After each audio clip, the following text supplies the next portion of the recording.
Have you ever woken up at 3 a.m., heart pounding, certain someone's in the room with you? You tell yourself it's nothing. A trick of the mind. But what if it isn't? A faint shuffle, like footsteps dragging across the floorboards right behind you. What if the thing watching you is closer than you think? So close, you can hear it breathing. These aren't stories. They happened. And after tonight, you'll wonder if it's happening to you. 3 true stories. One night you'll never forget. Tonight, we step into the lives of 3 people who never believed in the supernatural until it was too late. First, a family moves into their dream home, but soon realizes they're not alone. Something is watching them from the shadows. And it wants their son. Then, a man finds a hidden door beneath his home. What he uncovers should have stayed buried. Now, something follows him wherever he goes, even in the daylight. Finally, a late-night hike turns into a nightmare when 3 friends encounter something that should not exist. It's not human. It's not an animal. But it knows their names. These aren't ghost stories. These are real encounters with the unknown. And by the end of tonight, you'll wonder if something is watching you. Story 1, The House That Whispers. For the Morgans, this house was supposed to be a fresh start. A new town. A quiet neighborhood. And a beautiful old home that seemed too perfect to pass up. But the thing about perfect houses is, they're good at hiding their secrets. The faint whisper of wind through broken windows. A distant knocking that doesn't quite match the rhythm of the breeze. John and Lisa Morgan believed they were giving their son, Danny, the childhood they never had, a big backyard, fresh air, and a room of his own. But soon, Danny's room wasn't just his anymore. At first, it was easy to ignore. A door left open, a flickering light. But then, the whispers started. And they weren't calling for John or Lisa. They were calling for Danny. Lisa wakes up in the middle of the night. She hears the faint creak of footsteps above her, Danny's room. She nudges John awake, but he mumbles it's nothing.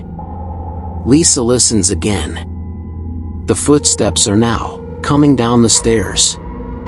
She rushes out of bed. The camera follows her down the dimly lit hallway.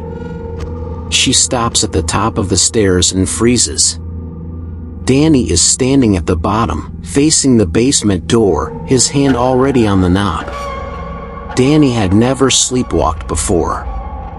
But that night, something, or someone, was calling him. Lisa rushes down the stairs, calling his name, but Danny doesn't turn around. She grabs his shoulder, and he finally blinks, confused, whispering, "The woman in the walls, she wants me to come play."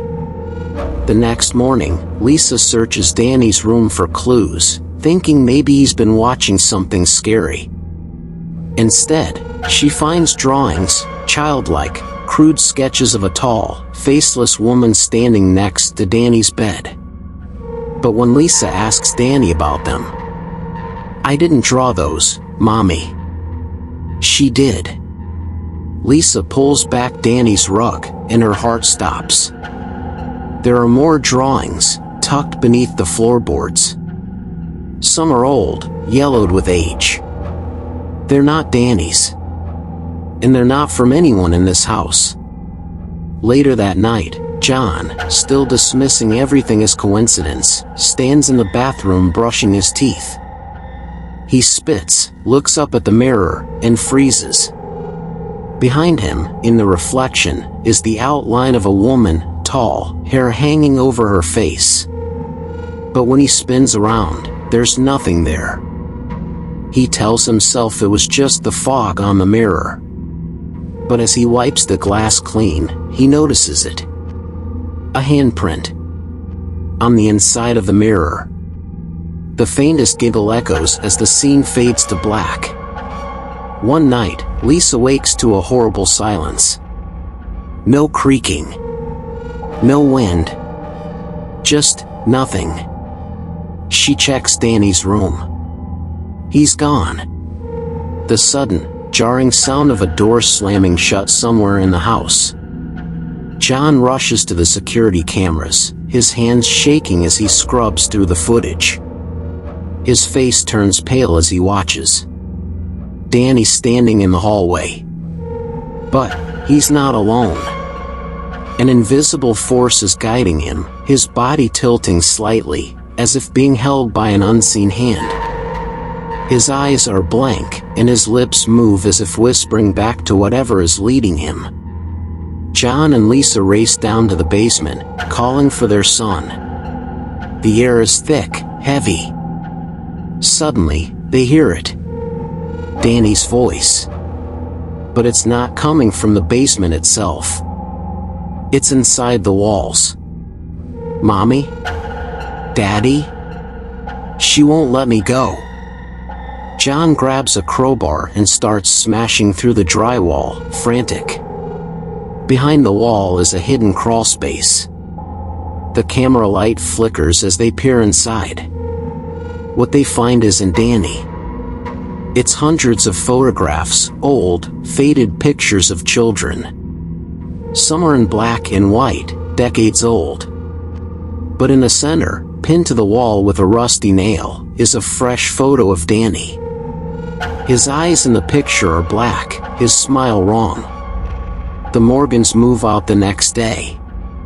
Danny is found sleeping in his bed the next morning as if nothing happened. But he's different now. He doesn't speak. Doesn't smile. Just stares at the walls. Years later, the house stands abandoned, its windows still dark. But neighbors say on certain nights, you can still hear whispers coming from inside. And sometimes, if you're standing close enough, you'll hear a small boy's voice, calling out, "Mommy? She's still here." Do you believe a house can trap a soul? Or was something even darker hiding in those walls? Let me know in the comments. And if you've ever heard whispers when you were alone, you might not have been alone after all. Story 2, The Hidden Door Beneath the Floor. When Daniel inherited his grandfather's farmhouse, he saw it as a chance to escape city life. A fresh start in a quiet place. But out here, in the middle of nowhere, being alone can be the most dangerous thing of all. Daniel, 32, rugged, practical, with the look of someone who's been through tough times. He's unpacking boxes in the dimly lit farmhouse, dust motes swirling in the shafts of light cutting through the dirty windows. As he cleans, he notices something odd, scratches on the floorboards near the fireplace. Long, jagged marks, as if something, or someone, had been dragged across the wood. Daniel didn't think much of it at first.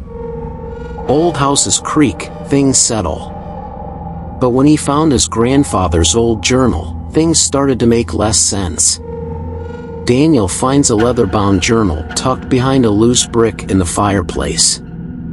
The pages are yellowed, the handwriting shaky. The entries start off normal, farm chores, weather updates. But then, they change. I hear it again tonight. The scraping, from below. I swear I locked it. I swear I did. Another entry, scrawled in a hurry.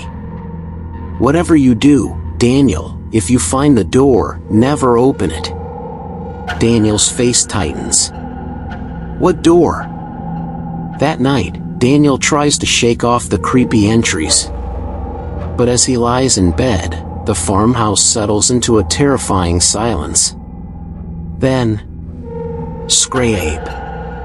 The sound of something dragging across the floor beneath him. Daniel jolts upright.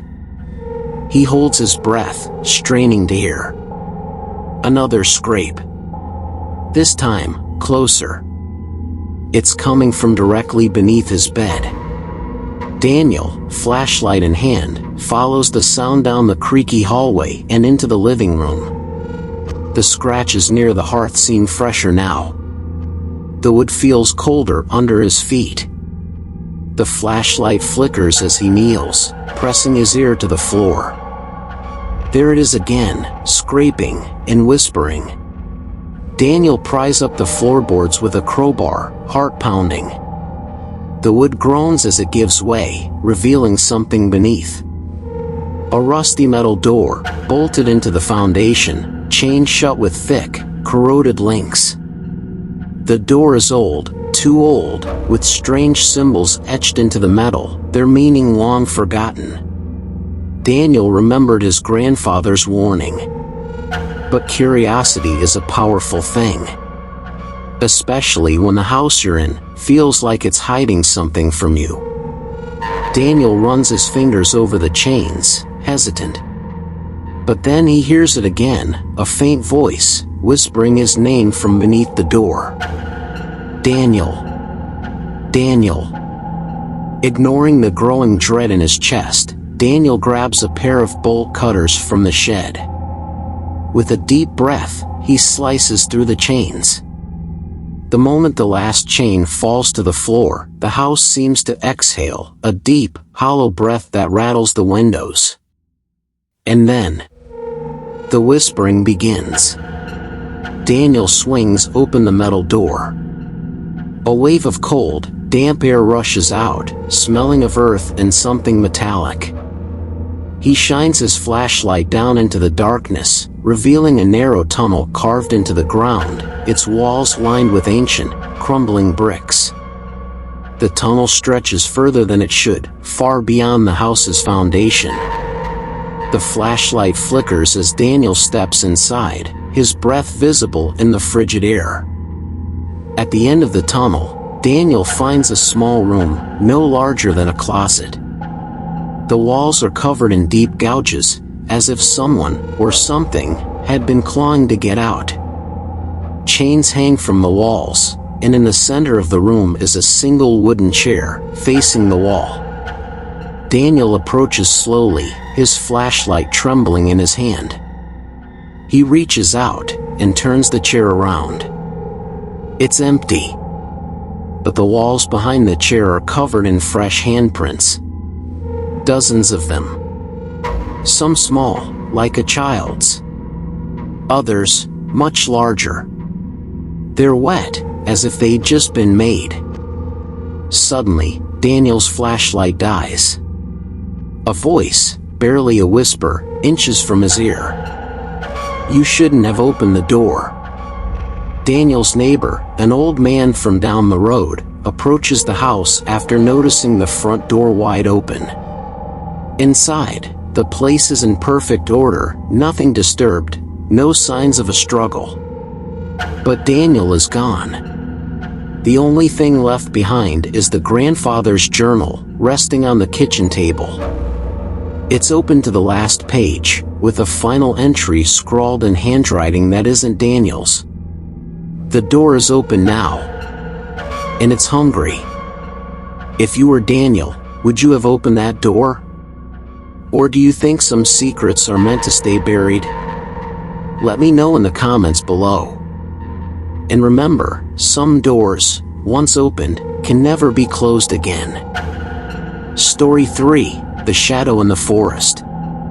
Deep in the Appalachian Mountains, in a part of the woods most hikers never venture, there are stories. Stories of something that follows, but never makes a sound. Something ancient and hungry. And if you hear it, you'll never know what it truly is until it's too late. 3 young friends, Ethan, Lily, and Josh, making their way down a narrow trail, surrounded by towering trees. Their backpacks are heavy, and the weight of the isolation begins to settle in. Ethan, Lily, and Josh were experienced hikers. But this trip was different.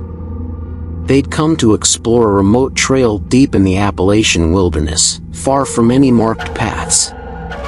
What they didn't know was that the woods have their own rules, rules you break at your own peril.